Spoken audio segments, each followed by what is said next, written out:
We need an ambulance up here immediately. What's going on? Two principals down. Two principals? Oh my God.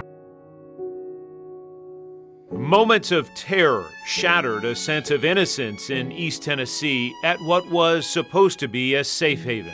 Heard the 3 shots in Mr. Pierce's office right next to me. I hope and pray it's not your child. The deadly shooting inside Campbell County High School in November of 2005 marked the first modern tragedy like it in all of East Tennessee. This was our tsunami, this was our 911, this was our Katrina. It's hard to overstate the seismic cultural shift in behavior, habit, and fear the deadly shooting at Campbell County High School forced on the people of this community and beyond. You hear about it happening in other states and everything, you think Campbell County is the last place it ever happened. Someone died, and it was in my school where I was at when it happened, and it's shocking. I'm sure we'll never be the same.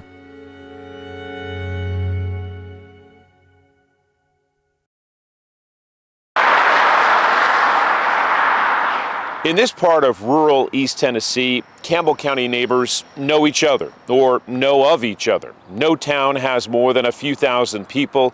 It's a place where the high school is the hub. It's the community center. On the day of the infamous shooting here on campus, it was met with a collective gasp. What followed were days, weeks, months, and years of sorrow. Campbell County 911. We need an ambulance up here immediately. What's going on? Two principals down. Two principals? Oh my God. Yeah. Okay, we'll get down the way. Hurry. Are they breathing?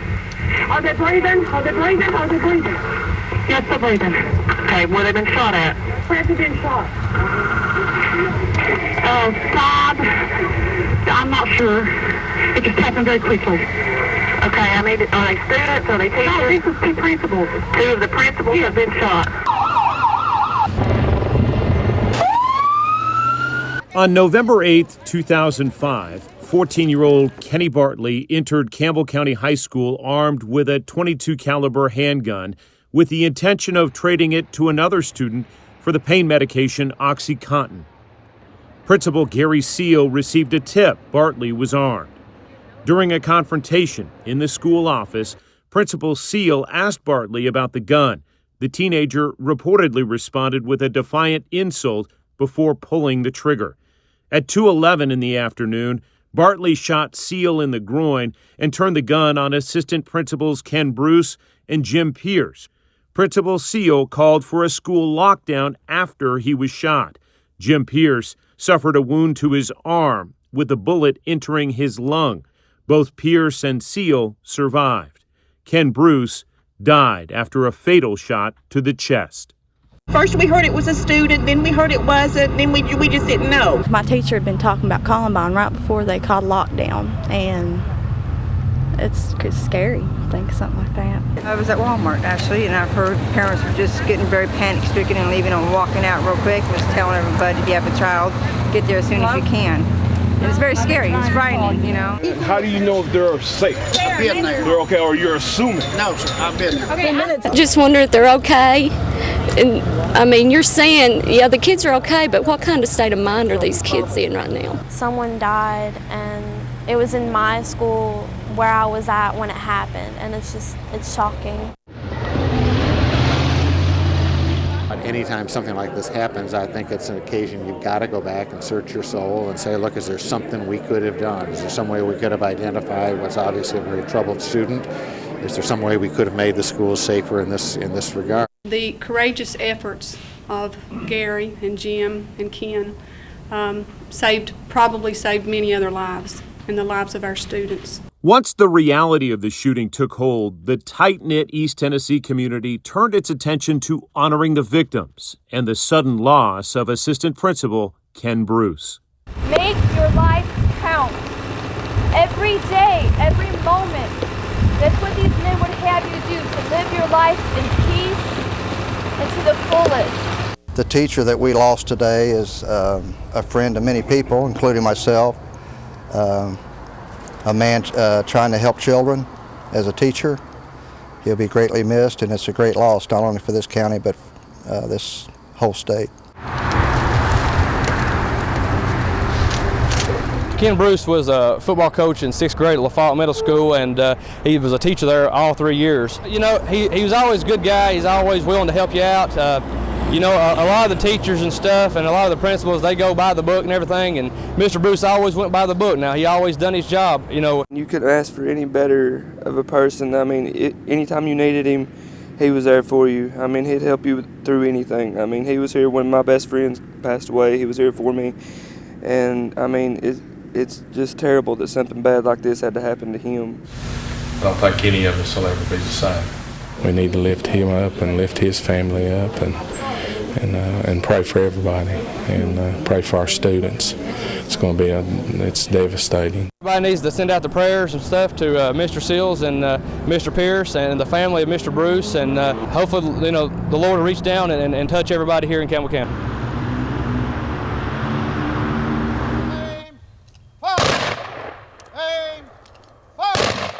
He made a difference for these children and these teachers and their parents, and he made a tremendous difference for all of us. He brought joy to us, all of us, always. He always wanted to make sure we were taken care of. And, you know, we thought we were planning for the future, and we were. We just didn't know how quickly it was getting here. His smiling face will always be shining on Campbell County. I really don't want to go back because I'm scared of something else happening like that.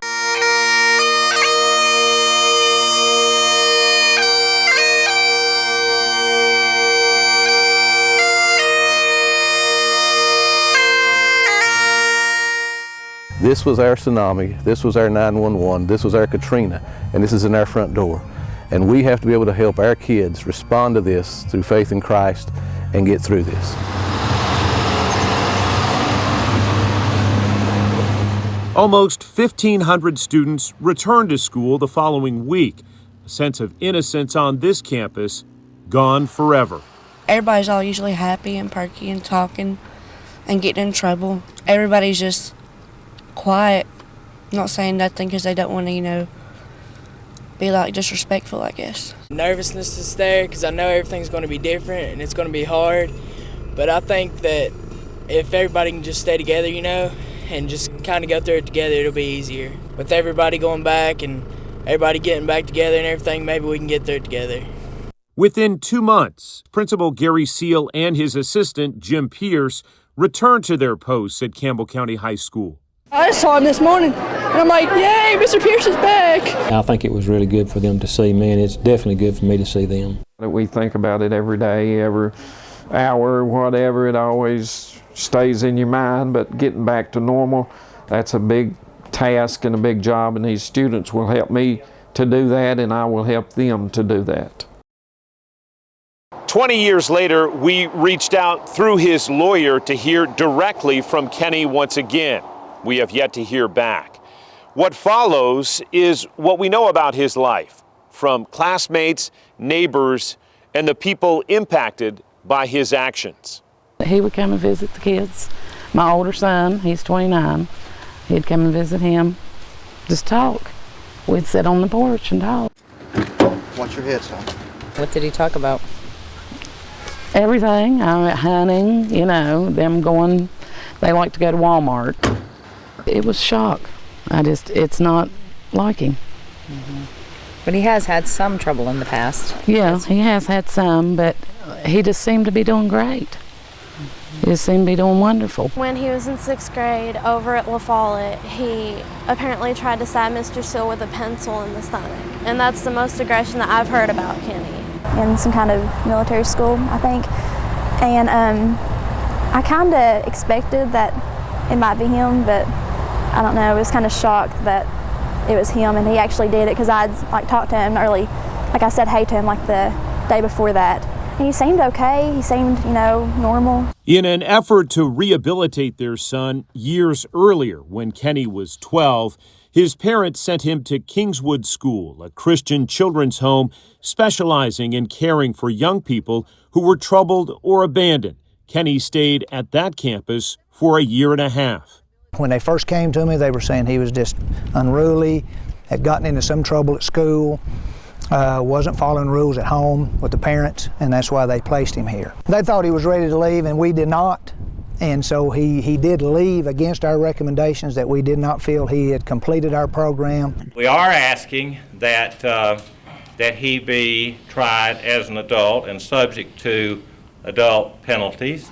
You know, we made it through that November 8th, 2005, and we can certainly make it through this. What are you worried about time for? I mean, the incident happened. He said he stole his father's gun to trade for the Oxycontin. He said, yes, it's real. Said, I'll show you. I never did like you anyway.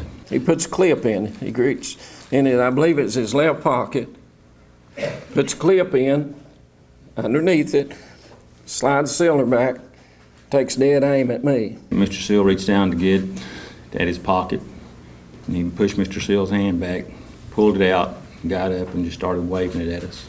I go down, and then when I go down, he turns around and hits Ken underneath his arm, turns around and hits Jim. Then Jim tackles him. I tell Ken Owens, call 911. I didn't even think I was shot, didn't know I was shot, didn't even feel it. Well, I didn't know what to do, so I just started to ease my chair back in a rolling swivel chair in my office chair. I thought, I got to do something. So I turned and lunged at him to grab him, but as I started to lunge, and the next shot went off, and that was the one that shot Mr. Bruce. And then he turned and shot me as I was taking him down. After emotional debate, a judge made a key decision in the case, opting to try Kenny Bartley as an adult. To the indictment charging you now with second-degree murder and attempt to commit second-degree murder in 2 counts, how do you plead, guilty or not guilty? Guilty. Kenny Bartley cut a deal. He agreed to a sentence of 45 years behind bars. That's good, but he should have got more than that because he done a lot more to this school than anybody has imagined. He took the life of a good principal that I knew, and he was actually kind of cool. But I think he should have got more than 45. But within months, a change of heart. Kenny's lawyer, Mike Hatmaker, filed a motion to recant the guilty plea. He argued prosecutors failed to lay out the details of the crimes committed by the teenager and that he didn't consult with or win the blessing of his parents to plead guilty. My biggest concern is what this does to our community, not only to my family, but to our community as we have to once again open up these wounds. April 10th, you said, I'll take the deal. Why? Because I was scared, because I was looking at 2 life sentences. I didn't understand what was going on. Well, I knew it wasn't what we'd agreed to. We agreed to have a trial. He wanted to do this. Absolutely. Any question in your mind? No. Bartley would go on to change lawyers twice before senior judge John Kerry Blackwood overturned the guilty plea. It does not make sense that what the judge did. It doesn't make sense. Every time I get up of the morning to shave, I see this, I see my scars on my body, and you just think of it every day. In February 2014, more than 8 years since the shooting inside Campbell County High School, Kenny Bartley was back on trial. Tell us what's going on in your mind. You're 14 years old, you're in the office, you've got a gun, I'm right next to Seal. Scared. I mean, I was nervous. I started panicking already because I knew I was in trouble. Do you intend to hurt anyone in that room? No, I never intended to hurt anybody that day. I cocked the gun. As I cocked the gun, I saw Mr. Pierce behind me swivel in his chair like this. Whenever he did, I thought he was coming at me, and that's when I fired the first shot, which was kind of up and at an angle. Were you aiming or were you just shooting? I was just shooting.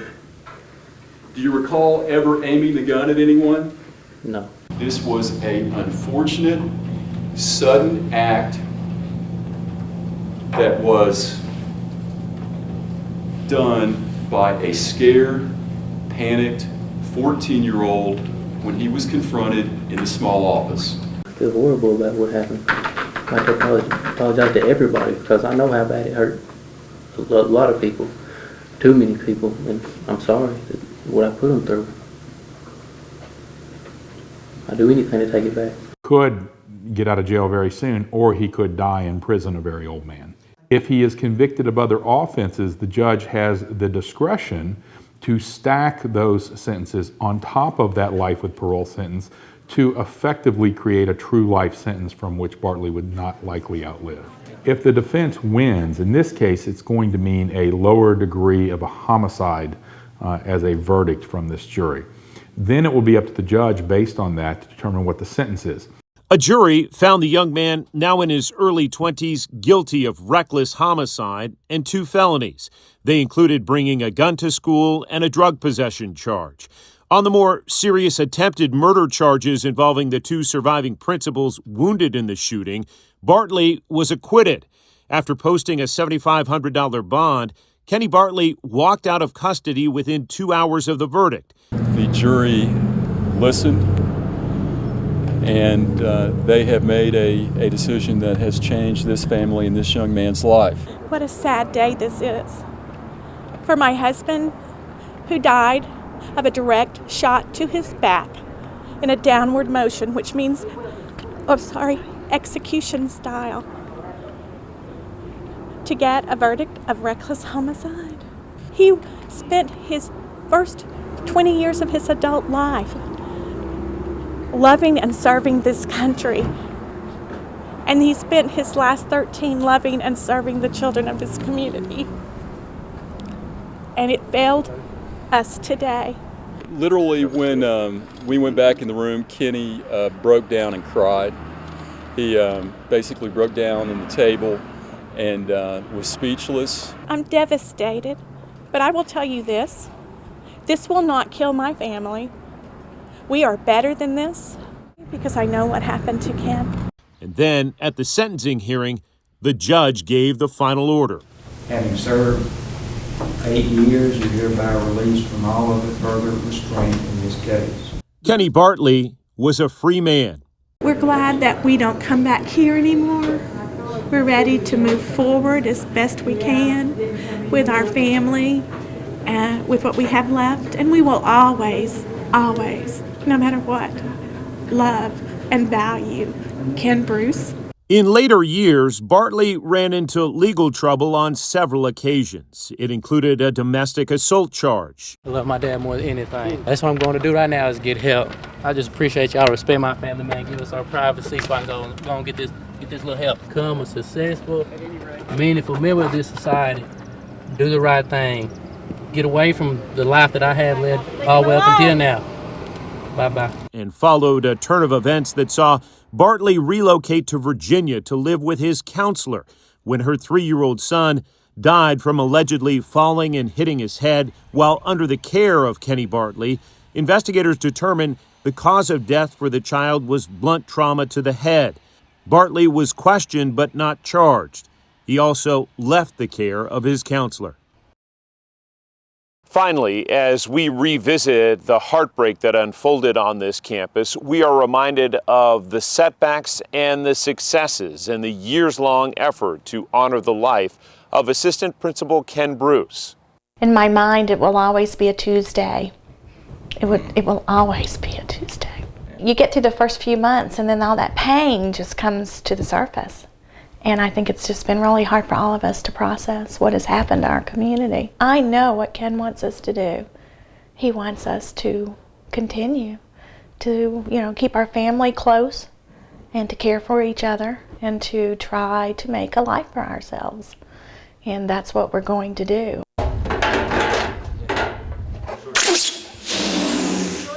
I mean, it's something that you think about like every day. Like we were driving up and we were like, wow, it's been a whole year without Mr. Bruce. We lost our innocence that day. It's tough. It's tough emotionally to relive it.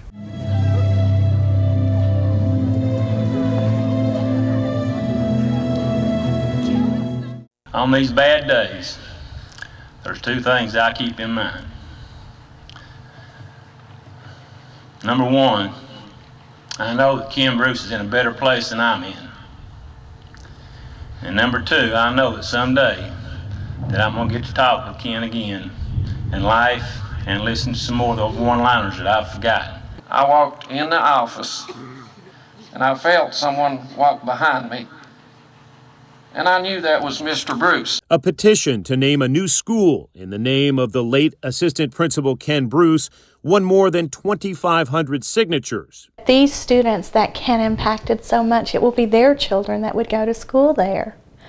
And what a, just what a wonderful legacy for him, but what a wonderful legacy for them that they can, look up there with pride and say, I knew that man. But failed in a vote of the school board.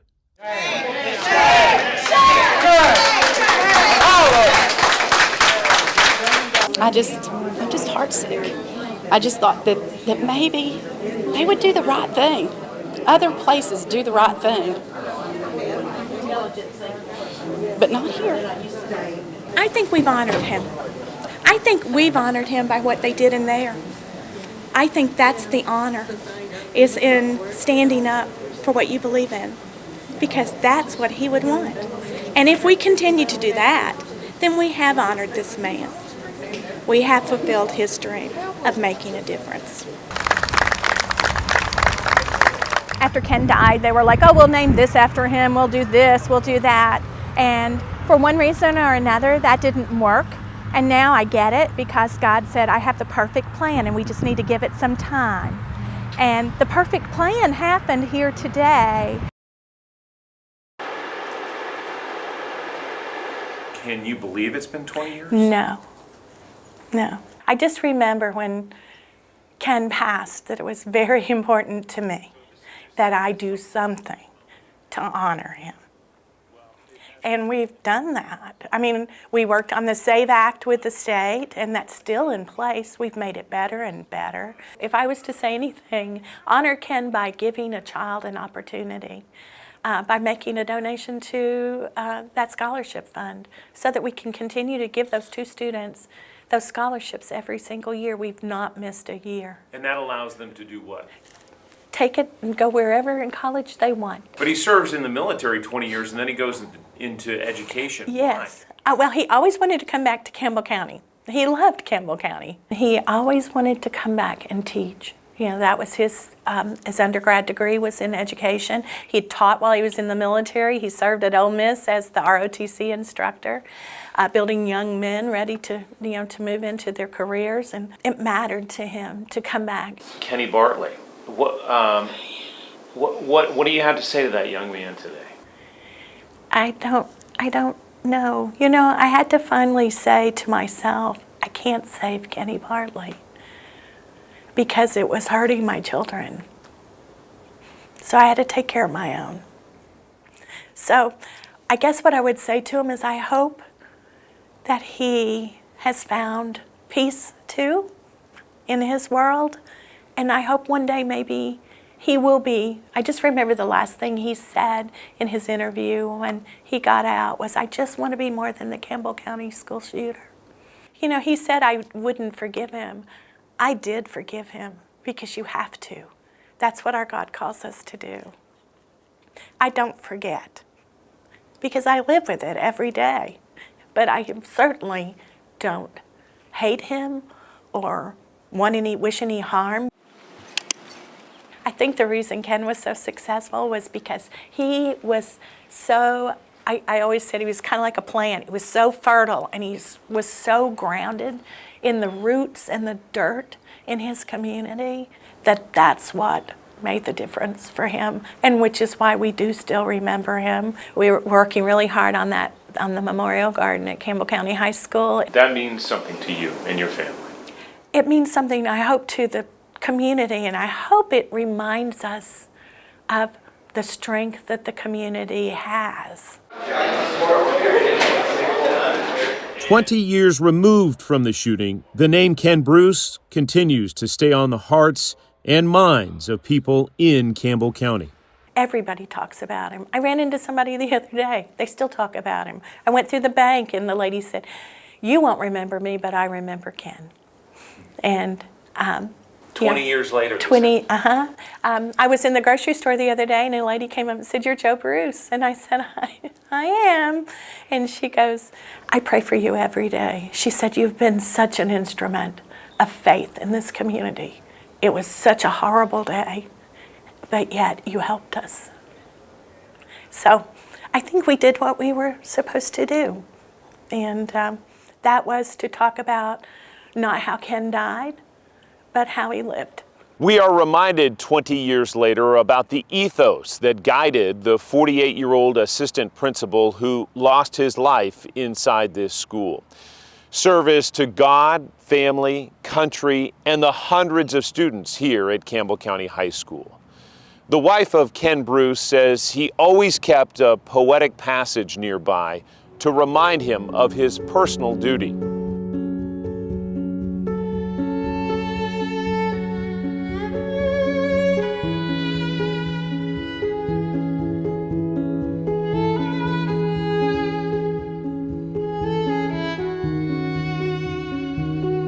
When we leave this earth, it's not about the way we left the earth. It's about what we did while we were on